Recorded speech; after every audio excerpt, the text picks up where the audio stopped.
excited po ako ngayong gabi nito because we are discussing right now the third part of our series, Arise, Shine. Sabi mo muna sa katabi mo, sobrang saya ko. Sobrang saya ko. Kasi nandito ka. Kasi nandito ka.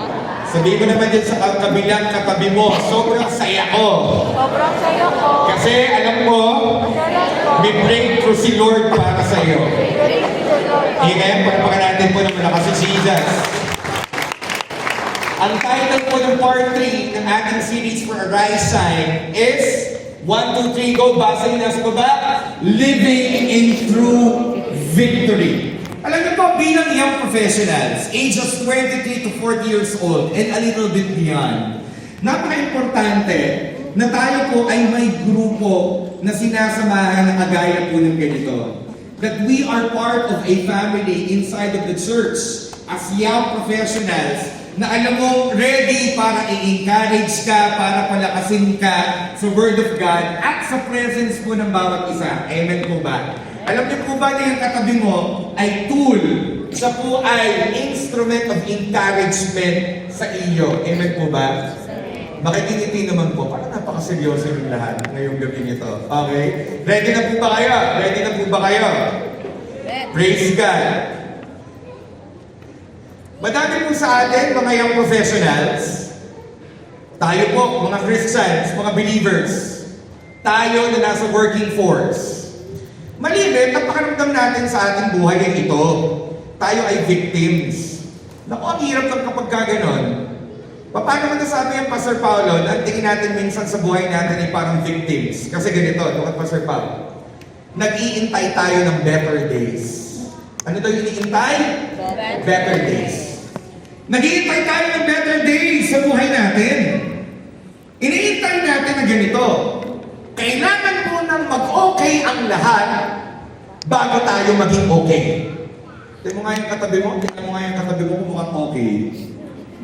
May ubo lang, pero pwede. Ang sabi ng iba ganito, Pastor Paulo, I'll say, ako ay victorious na at ako ay okay na kapag I landed already in my dream job.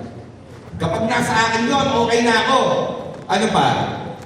Pastor Paulo, okay na din ako kapag magaling na yung aking mahal sa buhay. Kapag magaling na ako, doon ko masasabi na okay na ako at doon ko masasabi na victorious na ako. Ang iba sa atin, iniintay muna mag-okay ang lahat bago sabihin na tayo ay victorious. Pero I want you to know, kahit na doon ka pa lamang sa process ng waiting, may victory na agad na binibigay sa iyo ang Panginoon. Sabihin mo sa katabi mo, hindi ka victim, ikaw ay victor. Ang hirap kapag may victim mentality. The victim mentality tells you this. Kawawa ka? The victim mentality will say you this. Hindi aayon ang sitwasyon para sa iyo. The victim mentality will always remind you of your faults, will always remind you of your failures. Kaya naman, nung first part, nung dinediscuss natin ng Arise Shine, yung part 1, diniscuss na natin na tayo iniimbitahan ng Panginoon na lumapit sa Kanya. Nung part 2, diniscuss naman natin ang ano? Na tayo po, hindi pa tapos si Lord sa buhay natin. At ngayon naman gabi nito, tinuturo sa atin ng Panginoon na tayo ay victorious. Ang hirap kasi kapag ikaw ay victim-minded. Pag victim-minded, iniisip mo, lahat ng gagawin mo, pangit. Lahat ng gagawin mo, failure. Ganun ang victim-minded. Tingnan mo nga yung katabi mo. Victim-minded ba yung katabi mo? Ano po ang sagot? Hindi po, Pastor Pao. Lagi natin ito sinasabi eh. Victory is not a feeling. It's a fact based on Christ's finished work. Tingin kayo sa akin. Ang pagiging victorious ay hindi estado ng damdamin. Ang mahirap ito eh. Kapag victim-minded ka, lagi mong binabase ang pagwawagi mo sa nararamdaman mo. Nako, Pastor Paul, may dinadaanan ako ngayong problema sa work. Sobrang pressuring, ayaw ko na. Meron ako nakausap. Ang tagal niyang pinag-pray pumunta ng ibang bansa. Ang tagal niyang inintay na sa iba karating dun sa lugar na nandoon yung kanyang asawa. At dumating ang time, nung nandun na siya, bigla siya nag-message sa akin at ang sabi niya sa akin, Pastor Paulo, gusto ko na umuwi. Sabi ko, sandali muna, bakit gusto mo umuwi? Pastor Paulo, ang lungkot pala po dito sa lugar, sa bansa na aking pinuntahan. Sabi ko sa kanya, wait lang! Di ba ang tagal mo yung pinag-pray? Di ba ang tagal mo hinihiling sa Panginoon na bigyan ka ng victory na yan? Eh bakit umaayaw ka na? Ito ang problema. Yung aking kausap, may victim mentality siya. And the victim mentality states na ito, mas makapangyarihan ang emosyon kaysa doon sa truth na sinasabi ng Diyos sa'yo. Sabi mo sa katabi mo, huwag kang mag-rely sa iyong feelings. Sa iyong feelings. Deceitful yan. Deceitful yan. Probado lang Pastor Pa. Ang Bible ay nagbibigay ng pangako ng victory sa atin. Kung hindi pala feeling ang victory, Pastor Pao, ano ang victory? Ang victory ay position mo kay Jesus. Amen. Kung ang victory pala hindi nakabase sa pakiramdam ko, kasi may mga panahong hindi umaayon ang sitwasyon sa iyo. Paano for example, ikay kumuha ng exam, at yung kuha mo na exam, hindi ka nakapasa on the first day. Do you mean you're not victorious? Paano kung ikaw ay nag-apply? At doon sa pag-apply mo, hindi ka natanggap doon sa unang interview. Ang ibig sabihin ba nun ay failure ka? Hindi! Ang lahat na nangyayari sa atin na maaaring hindi mo naiintindihan na hindi ayon sa'yo ay pinaglalakip-lakip ng Diyos para sa ikabubuti mo. Sige, palapakan natin si Jesus. Ay, eto ang maganda. Hindi gusto ng Panginoon ang status na ito, maging ang status na ito sa atin. Kaya mga pinag-aaralan natin sa ating series ay ito Arise, Shine! Pag sinabing arise, bangon! Alam mo ba na mga kalahati na ng taon? Alam mo ba na after 6 months, magbabatian na naman tayo ng Merry Christmas? At after 6 months po, na susunod, ay kayo ay magluluto ng inyong spaghetti, ng inyong fruit salad. At pagdating ng January, ipeflex mo sa social media, hindi naman sa pagyayabang, kami ay meron pang kaldereta sa rep. Ganon po kabilis ang araw. Okay? Ay eto ngayon. Nangangalhati ang taon kung ang pakiramdam mo nadapa ka, nanghina ka, o kailangan kang paalalahanan ng mga nagdaang buwan, o nung nagdaang araw, o nung nagdaang linggo, well, eto yung gabi. Na ano yung magpapaalala? Ang victory ay katatayuan mo.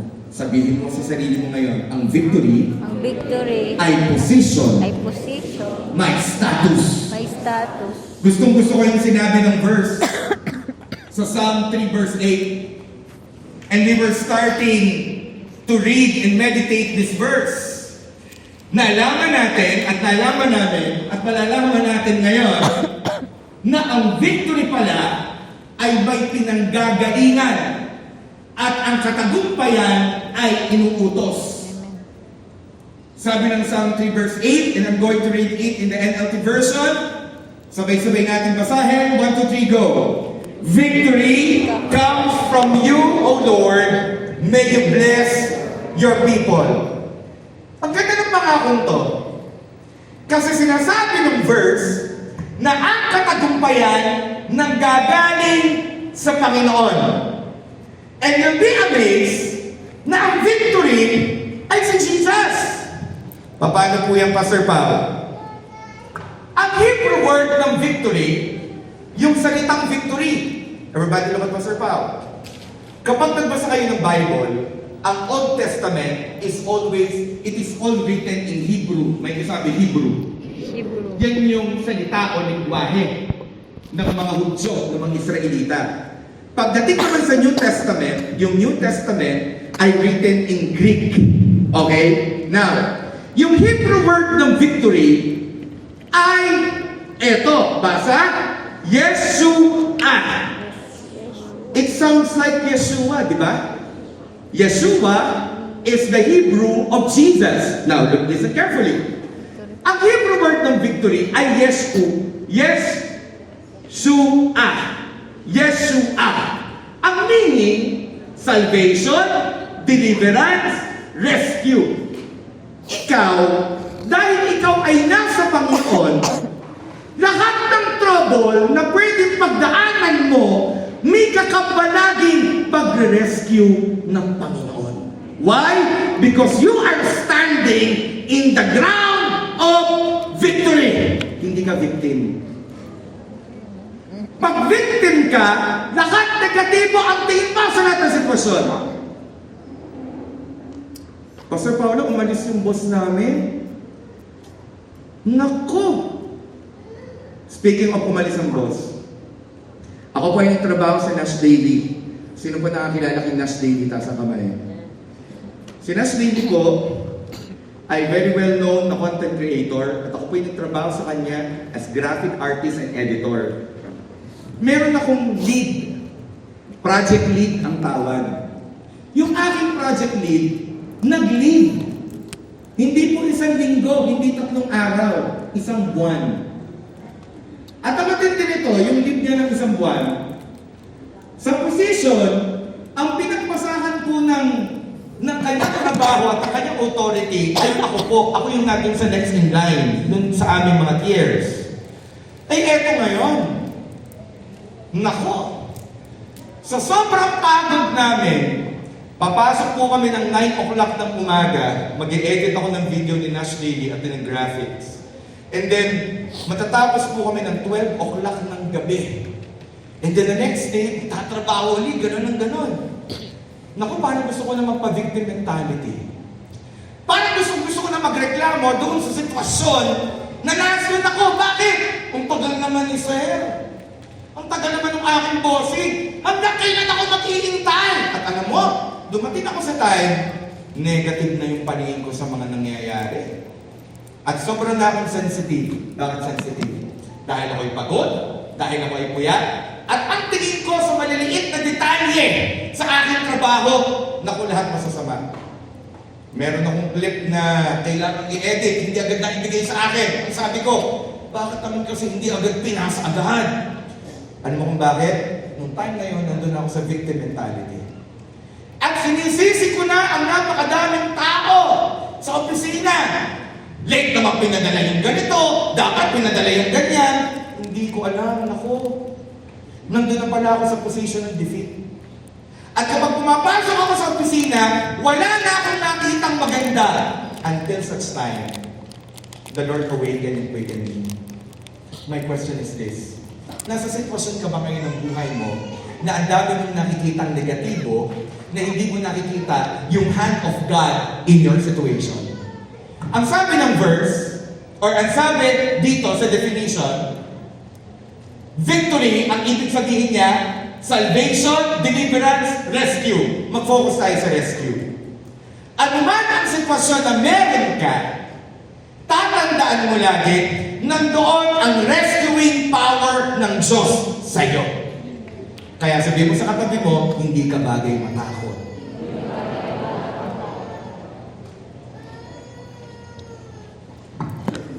Kung yung victory, ang ibig sabihin ay Yeshua, doon pala nanggaling ang salitang o ang name na Yeshua. At yung Yeshua is Hebrew for Jesus. Anong ibig sabihin ngayon yan, Pastor Pab? Ang ibig sabihin ngayon yan ay ito. Jesus is your victory. Amen. Kapatid, pwede ba natin palagpakan ng malakas sa Panginoon? Victory is not something you chase.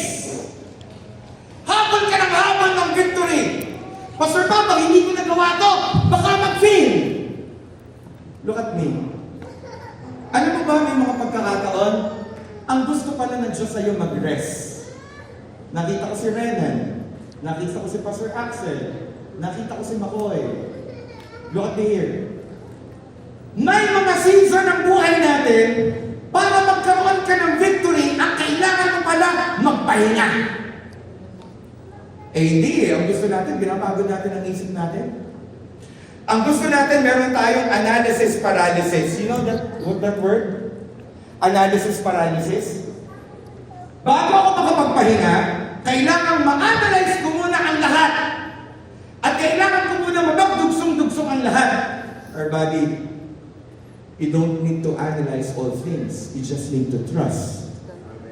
Because if you have trust in your heart, whether or not the things are moving according to what you want, you know, at the end of the tunnel, I am victorious. Why? I'm standing in the victory of Christ Jesus. Sabi mo sa katabi mo, ikaw yun. Victory is not something you chase. It's someone you follow. Wow. So I'll not be chasing for success. I'll not be chasing for the victory. I will just follow Jesus. And when I follow the Lord, then I have victory. Anong sabi ng Panginoon? Don't worry. Tingnan mo nga yung katabi mo, sabihin mo sa kanya, parang ikaw ang pinatatamaan.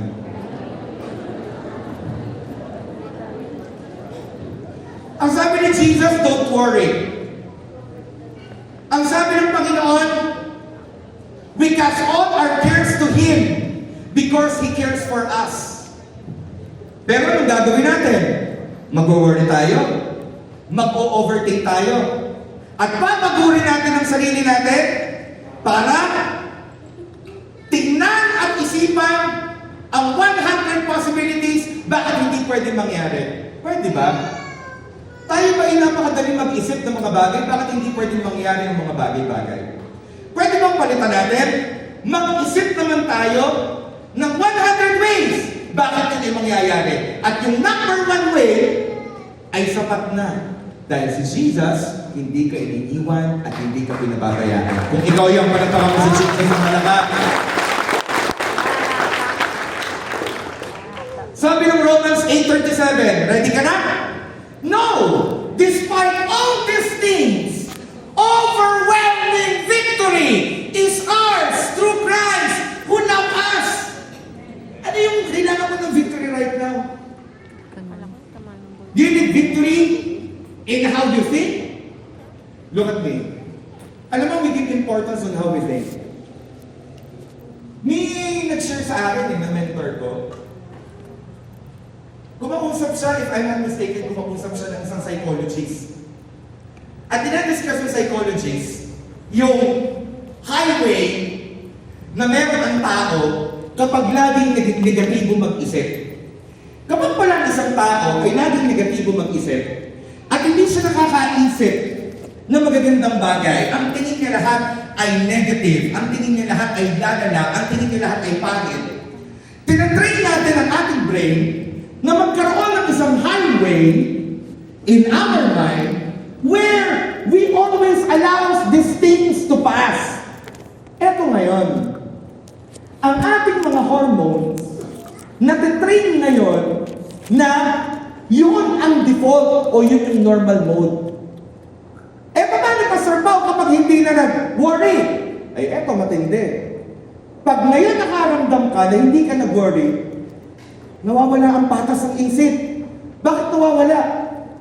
Nagdidikta ngayon ng isip dahil nakasanayan niya na default mode mo ang pag-alala, sasabihin niya sa'yo, uy, kailangan mag-alala. At alam mo nangyayari? Naging nature mo na ang pag-alala. At kapag ikaw ay pupunta na ipahinga ang iyong isip, natatakot kang magpahinga ng iyong isip. Bakit? Nakasanayan na.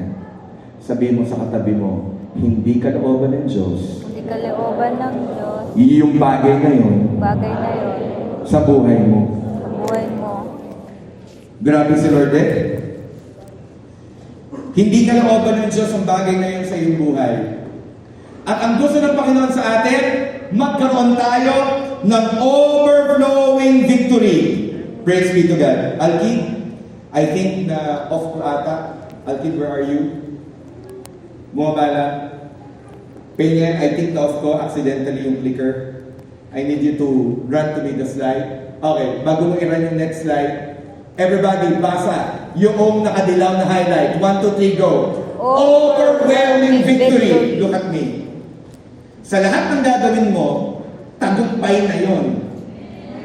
Kung ikaw ay nagpe-pray para magtagumpay sa iyong pag-aaral, sa mga estudyanteng nandito, the mere fact na ikaw ay nakaposition kay Jesus Christ, you will do your part, okay? What is your part? Mag-aral ka ng mabuti.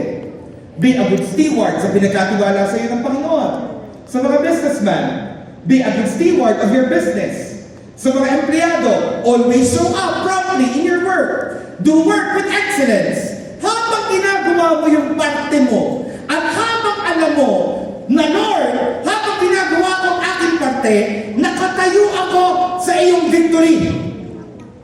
Kaya kung ano man ang dadaanan ko sa aking pag-aaral, ano man ang dadaanan ko sa aking business, ano man dadaanan ko sa aking pagiging empleyado, alam ko, laging tagumpay yun. Pwede ba natin palapakot si Jesus?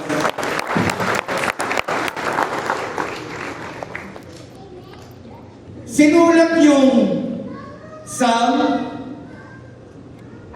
chapter 3, ang tindi ng battle ni David. Alam mo yung Psalm chapter 3, kung saan kinuha yung verse na victory, kung saan nakasulat yung verse na victory comes from you, O Lord, may you bless your people. Ang tindi ng battle dyan. Bakit?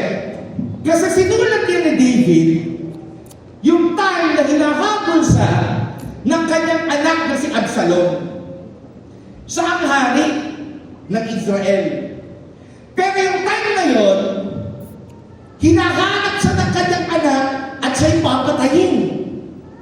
At dumating pa doon sa story na ang lahat ng tao nagsasabi na kay David, wala nang magliligtas sa'yo. Wala nang magliligtas. Nakaranas ka ng bang ganon? Nakaranas ka ba na ikaw ay in distress? Nakaranas ka ba na pakiramdam mo, wala na? Dead end na. Alam mo, for the 3 consecutive 10 Connect, lagi kong binibigyan ng puntos yung dead end. Pwede ba, bilang young professionals na nasa Panginoon, mag-iba ang mentality natin, never tayo makakaranas ng dead end kay Jesus. Pwede ba magkasundo tayo doon? Pwede ba natin palampakan ng malakas sa Jesus? Ito yung truth ha. Ikaw ay makakaramdam ng pagod, but still victorious ka. Ikaw ay dadaan sa problema, ikaw ay dumadaan sa uncertainty, but your victory is secure. Hindi naman ibig sabihin ng napagod ka na wala yung victory eh. Hindi naman ibig sabihin na dumadaan ka sa uncertainty, inalis ang katagumpayan sa'yo. Hindi! Habang buhay ka, at habang si Jesus ay nakaupo sa trono, at habang nakakonekta ka sa Panginoon, nakakabit sa'yo ang victory. Pwede ba natin palapakan sa Jesus? Magbigay nga kayo ng sitwasyon. Magbigay kayo ng sitwasyon. O eto na lang, sagutin mo ito sa iyong isip. Ano yung sitwasyon mo ngayon? Na ang pakiramdam mo, parang haharapin mo na mag-isa. Hindi. Hindi ka umaharap sa bagay na kinaharap mo ngayon mag-isa. No. Nandito ba si Kim Marasigan? Nandito si Kim? Wala dito si Kim. Si Paul Marasigan? Wala dito. Okay. Gagawin ko sana example si Kim at si Paul. Wala pa sila. Recorded naman. Ako'y natutuwa doon sa mag-asawang yun. Katid din ang dinaanan eh. Ang tindi na naging challenge pagdating sa work. And I remember before Paul Marasigan coming to me at sasabihin niya sa akin, Pastor Paul, I really need this work. Eh yung time na yun, dumadaan sa Problema, family, sino mag-aalaga ng bata? Ang dami-daming concerns. Pero ito yung nag-strike sa kanya. Nung one time umaten siya at connect, na kailangan pala niyang ma-remind ang position niya sa Panginoon na siya ay victorious. Everybody look at me. Hindi maiaalis at hindi pwedeng alisin sa iyo, kakambal mo, kasama mo, pag lumalakad ka, laging may katagumpayan si Lord sa iyo. Amen. Palapakan natin si Jesus. You may feel like you're failing. But Jesus already won. Kaya kung pakiramdam mo natatalo ka, pakiramdam mo lang yun. At hindi lahat ng pumapasok sa isip mo at nararamdaman ng puso mo, paniniwalaan mo. Especially the negative. Eh kapag sinabi ng puso mo na, bakit gano'n? Kung kailan ko kinilala ang Panginoon, dun dumami ang aking problema. Bakit kung kailan ako nagseseryoso na? Eh bakit doon ako parang nakakaraga sa mga shaking? Alam mo kung bakit? Kasi nag-decide kang lumakad sa liwanag at ayaw ng enemy yon para sa iyo. Mabalik tayo dito kay David. Balik muna tayo. Si David, sure siya na magwawagi siya. At gusto kong sabihin sa iyo, this picture signifies you. Na ikaw, from the very start, nung nilagay mo ang faith mo sa Panginoon, ay victorious ka. Pwede ba natin palapakan mo lang sa Panginoon? Can I invite you for this thing? Bakit ito ang tapos? Hindi ko kita yung picture. May 3 denominators ng victory. Ito ang iyong gagawin. 3 denominators of true victory. Anong ibig sabihin nito, Pastor Paul? Kung gusto mong masustain ang victory in your life, ito ang gagawin mo. Let's show number 1. Worship. Worship your posture before the battle. Ipakita natin yung verse. Psalm 3, verse 3. But you, O Lord, are a shield around me. You are my glory, the one who holds my head high. Look at me. Di ba sinabi ko sa'yo?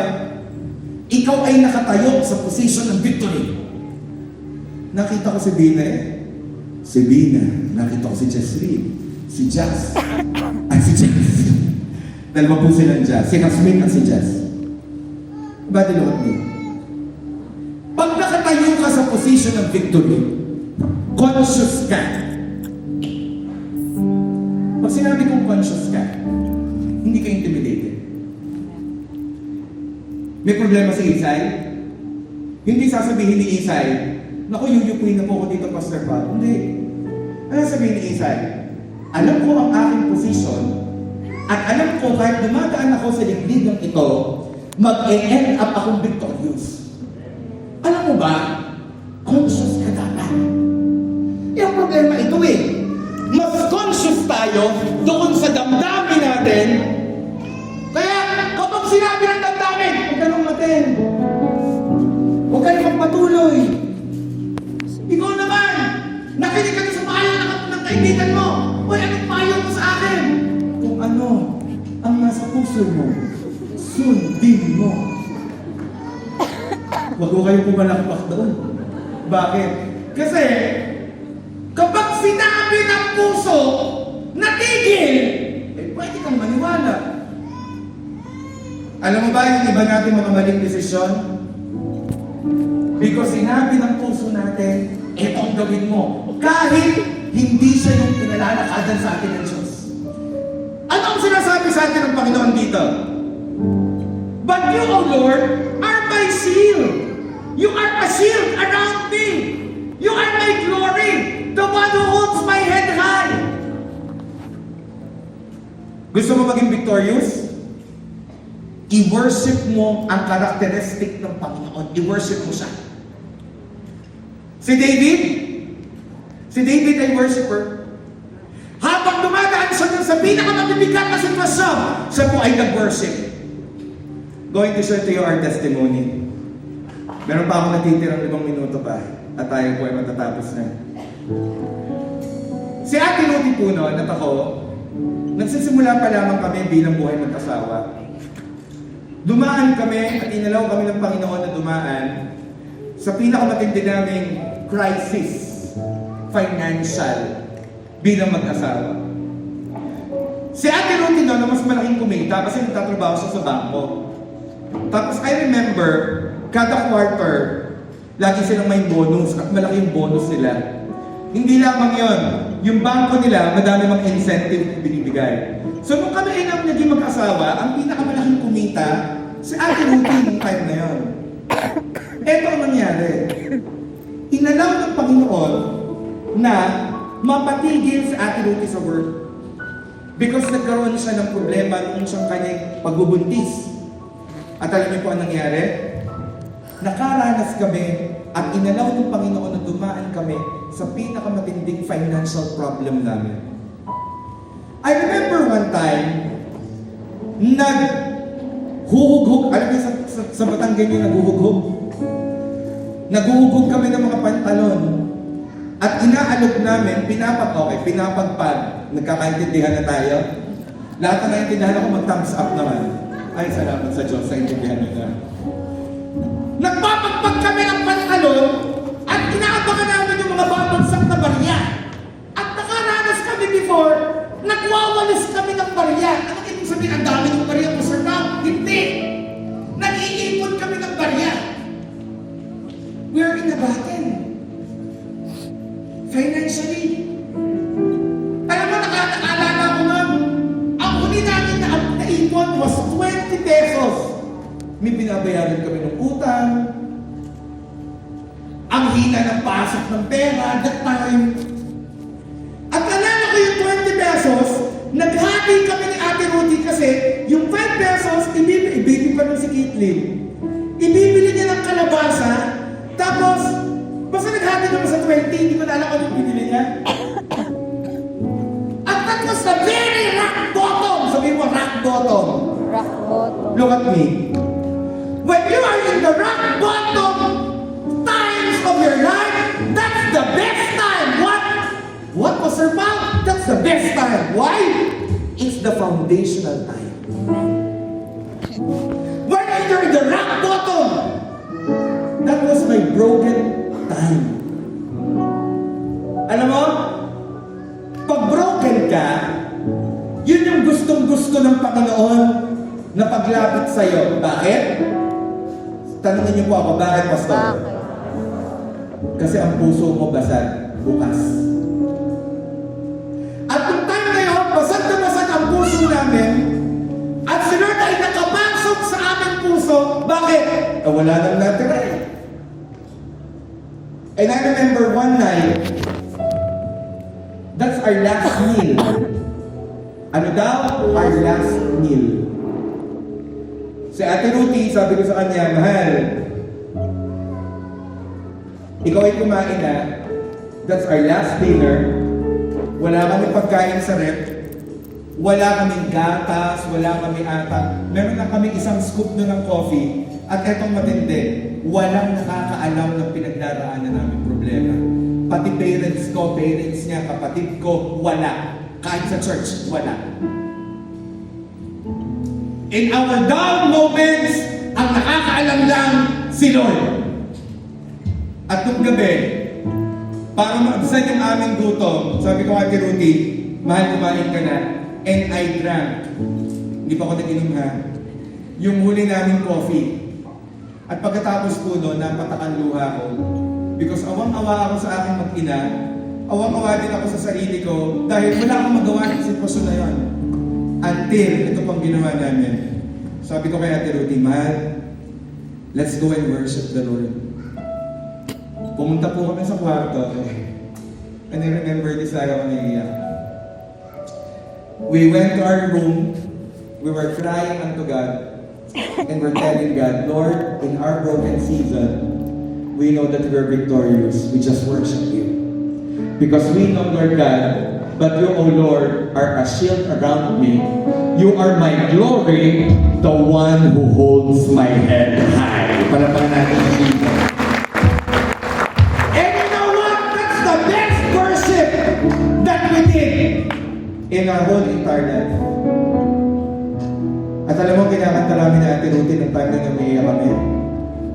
Kay buti-buti mo, Panginoon, sa lahat ng oras, sa bawat araw. Can you sing with me? Ikapat umamahal, ang iyong awa ay magpawalang hanggan. And I remember, it's like 11 o'clock, we were crying to God and we worship. At pagkatapos nun, natulog kami. Lo and behold, 6 o'clock in the morning, somebody was knocking sa aming pintuan. Sir Pao! Rudy! Hindi kami tulog-tulog. Ang aga-aga, 6 o'clock. Sir Pao! Rudy! Eh, di ba ako kami ganyan? Alam mo yung I woke up like this? Nasuot mo yung iyong paboritong sando na butas. Alam ko, may ganun kayong damit sa inyo. Yung pinakabutas na ayaw nang itapon. Tama, Ma'am Sheila? Yun yung idea? Doon kahit kasi ito eh. Meron kayong favorite na damit. Tama ba ako? Tama ba, Gracie? Tama ba, Atty. Mark? Meron kayong favorite na damit? Yung pinaka... Basta yung pinaka-komportable ka. Eto ngayon, paglabas namin, you know, kung sino nasa labas, our friend, meron siyang isang grocery ng pagkain. Meron siyang isda, meron siyang tinapay, meron siyang gulay, meron siyang karne, meron siyang kape, meron siyang gatas. Basta meron siyang isang bag. At ang sabi ko, akala ko naman hindi siya para sa sarili niya. Sabi ko, oh, bakit nandito aga-aga? Kagabi, hindi ako nakatulog. Sabi nung kaibigan namin, again na, wala akong pinagsasabihan ng aming sitwasyon. Hindi ho ako nagparinig sa Facebook, Lord help me. Alam mo ngayon ang status sa buhay? Lord, please answer me. Alam mo, pag nagpo-post ng gano'n, isa lang ibig sabihin nun, nagpapapalo ako yun. Tapos sabi ko, ha? Bakit ka nandito? Kasi nung gabi, kinausap ako ng Diyos, very specific. Gigising ka ng maaga, madaling araw, pupunta ka sa palengke, ibibili mo si Paolo at si Rudy ng pagkain dahil wala na silang pagkain sa kanilang bahay. Pwede ba natin mula makakapagkain? And you know what happened? Tumakbo ako sa kwarto ko at bigla akong umiyak. Why? Walang nakakaalam ng sitwasyon namin. Paano nangyari yun? But ang sabi ng verse, but you, O Lord, are a shield around me. You are my glory, the one who holds my head high. Do you have a situation right now? You are failing. Do you have a situation right now that you are breaking apart? Worship! Sabi mo sa katabi mo, just worship God. Lapit ako matapos. Next slide, please. Worship is declaring who God is even when life hurts. Sakit kaya nun? Pero dahil alam ko, nasa place ako, nasa status ako, nasa position ako ng victory, I can worship even mahirap. Next slide. Worship first, before you make a decision, before you panic, before you post. Bago ka mag-post sa Facebook ng iyong acts, bago ka magparinig sa Facebook, mag-worship ka muna. Palapakan naman natin ang malakas at pakingahan. Next slide, Jake. Gusto mo na manatili sa position of victory? Pray! Prayer is your power during the battle. Hindi naman pwedeng dumadaan ka sa pagsubok, hindi ka nagpe-pray. Hindi pwedeng dumadaan ka sa mahirap na bagay. Ikaw'y ahayaan mo na lang. Gusto mo makawala? Diyan sa iyong pinagdaraanan, anong gagawin mo? Mag-worship ka, mag-pray ka. Next slide. Sabi ng Psalm 3 verse 4, I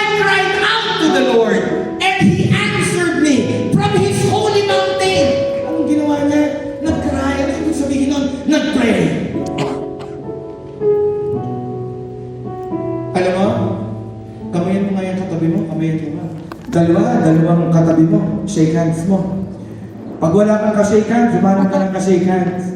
At i-congratulate mo, sabihin mo, congratulations. Congratulations! Alam mo, tuwa ako dati, meron sumili. Sino namin na nakinili ng Bilyamen? Meron dati sa Wawawin eh. Kapag sumisigaw yung babae, congratulations! So talagang parang nagugulat lang. Everybody, look at mo, Sir Paul. Kino-congratulate kita kasi sa tuwing lalapit ka sa Panginoon, eto ang mangyayari. Basa! He answered me from His holy mountain. Pumalakpak na malakas ang Diyos ang sinasagot ng Panginoon. Woo!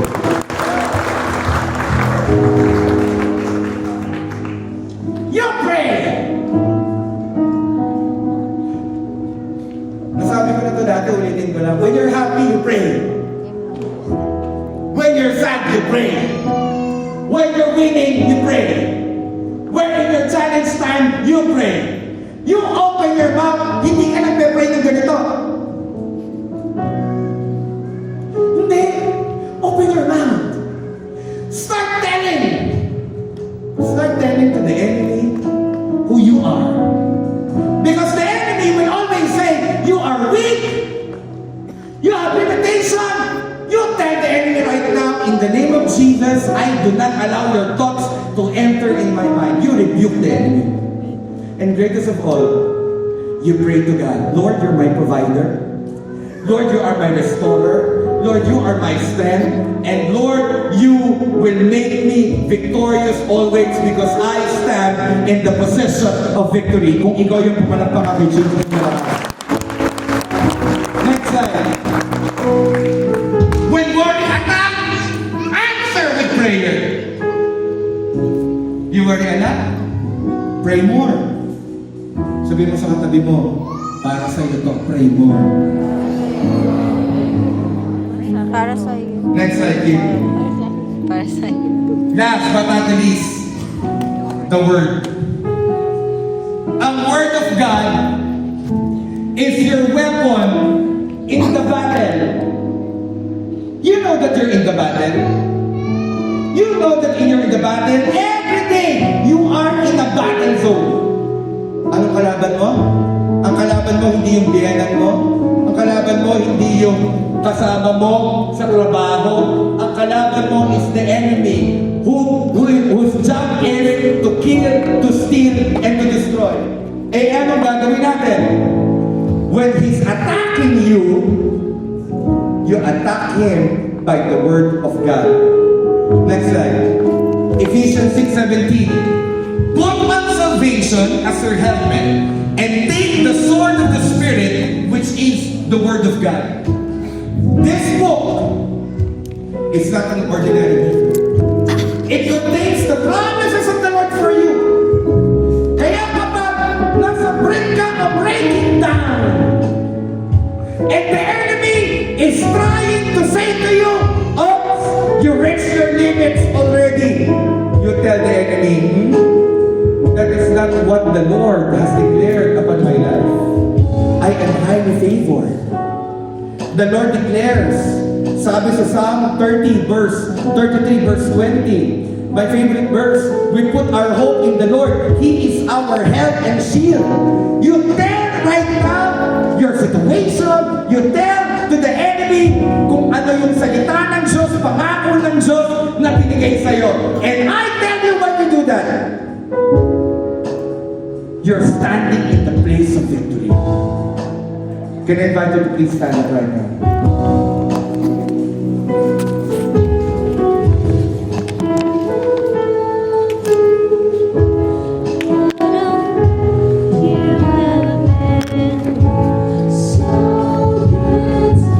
Young professionals, God was about ang nagdetekta ng sitwasyon mo ngayon ay ang pangako ng Diyos. At ang sinabi ng Panginoon sa Psalm 3 verse 8, victory comes from you, O Lord. May you bless your people. Ano ba ang ibig sabihin nun? Ikaw ay pinadadalahan ng Diyos ng katagumpayan. At hindi yun sila.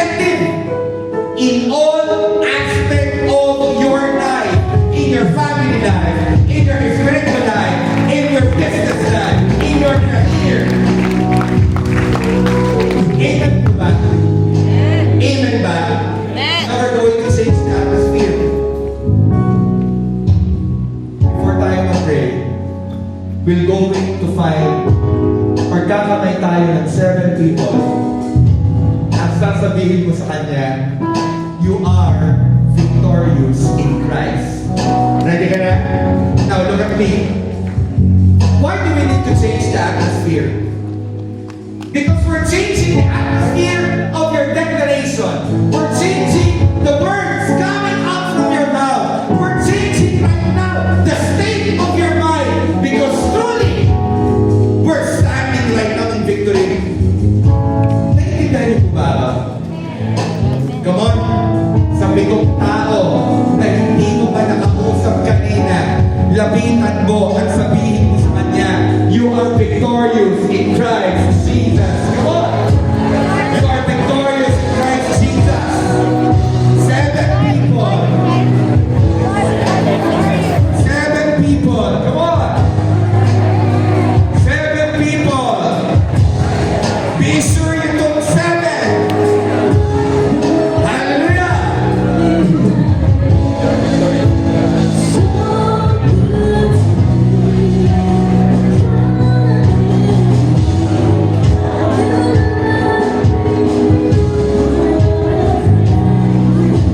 Kung naka-7 ka na, and you know the atmosphere is changing, gawin mo naman si Jesus!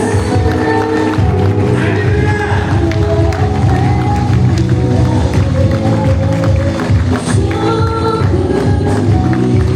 Now, are you ready? Are you ready? Iharap mo na ang pinaka-matindi mo ngayong sitwasyon.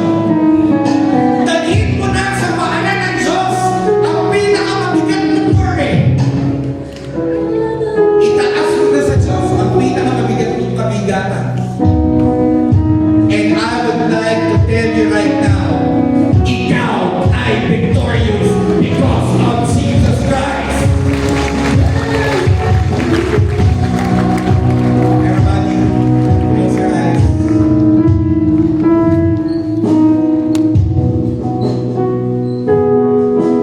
Sige, close your eyes. Pakailangan mo katabi. Heavenly Father, in the mighty name of Jesus, we thank you because tonight, Lord, we are standing in victory. At hindi kami, Lord God, matatalo. Sapagkat ang tinatayuan namin, Lord God, ay si Jesus. Ang tinatayuan namin ay ang position of victory na bigay ng Panginoong Jesus. At inuutos mo ngayon ang victory na dumako sa amin at inuutos mo din na aming sitwasyon ngayon nababago ang aming loob at nababago din naman ang aming labas. Ang salamat mo, Diyos, sa pagsubok na iyong pinahintulutan. Salamat sa mga laban na dinala mo para kami ay palakasin. Hindi panghinain, hindi para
2025 is not a continuation of your 2024. Ang 2025 mo ay year ng victory, year ng breakthrough, year ng purpose.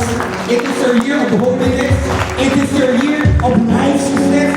It is your year winning. Kaya naman, kung alam mong ikaw yan, palakpakan natin si Jesus, ang source of victory, ng malakas sa malakas!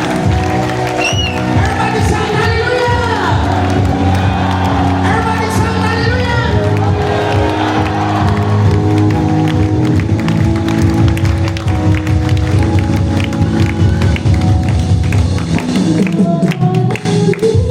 Let us declare. Lord, I believe. Let us declare.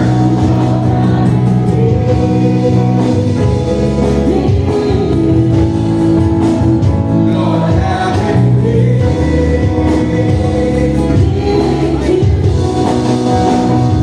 For the last time, habang nakataas ang iyong kamay, come on, declare. Thank you, Jesus.